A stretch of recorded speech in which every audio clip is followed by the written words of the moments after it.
Fáilte roimh isteach go Suantraí Íosa, where we're looking at the readings for tomorrow, Monday, the 21st of March of week 3, the feast of Saint Enda. Saint Enda is an Irish saint who finishes his life in a monastery which he founds on the Aran Islands, on Aran Mor, the big island.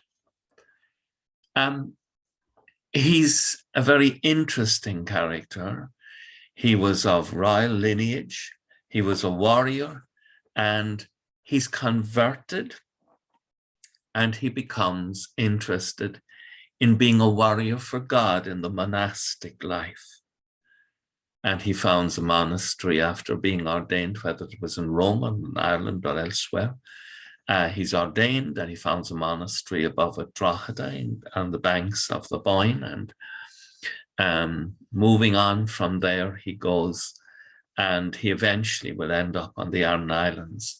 His cousin, who was the king of Munster, offered him a great position in the Golden Vale, very rich land, and he opted as the warrior of God to go to the Aran Islands and there to enter into monastic battle for the souls of his people. Patrick and Patrick Pearse, who was one of the leaders of 1916, admired his spirit of warrior engagement for the grace of God and called his school St. Endeus after St. Enda. The readings for tomorrow, beginning the first readings taken from the second book of Kings, the fascinating story of Naaman, who comes, a pagan, looking to be healed of his leprosy. And when he's asked by the prophet Elisha to do something quite simple, to go and bathe in the River Jordan, he feels insulted.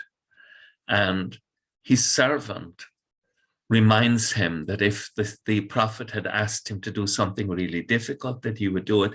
And then Naaman has this wonderful humility that he can listen to his own servant correcting him, and he hears it.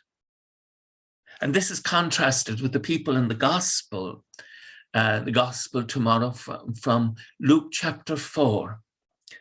And the people, they're good people, they're in the synagogue, but they lack the humility to listen to what Jesus has to say.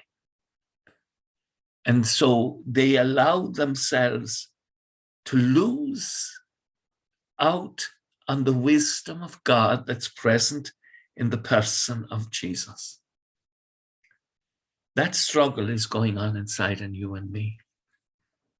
That struggle of a lack of humility and the need to be able to come to hear truly what Christ is calling us to do in society today, like St. Enda did in his society. And like St. Enda, there are times when we need to go aside and listen to God and become a warrior through prayer and almsgiving and fasting, listening to the scriptures, using the sacraments well for the conversion of our souls, so that we can become, like Enda, warriors for God. With thoughts such as these, let us go to our beds and let us awaken in the morning with the praise of God on our hearts and on our lips. Agus gemana dia ila cóchtach shiv ahar mak agus spirit nave. Amen. By the way, the background is St. Enda's church on the Aran Islands, where he's believed to be buried. Slán go fóill. Bye for now.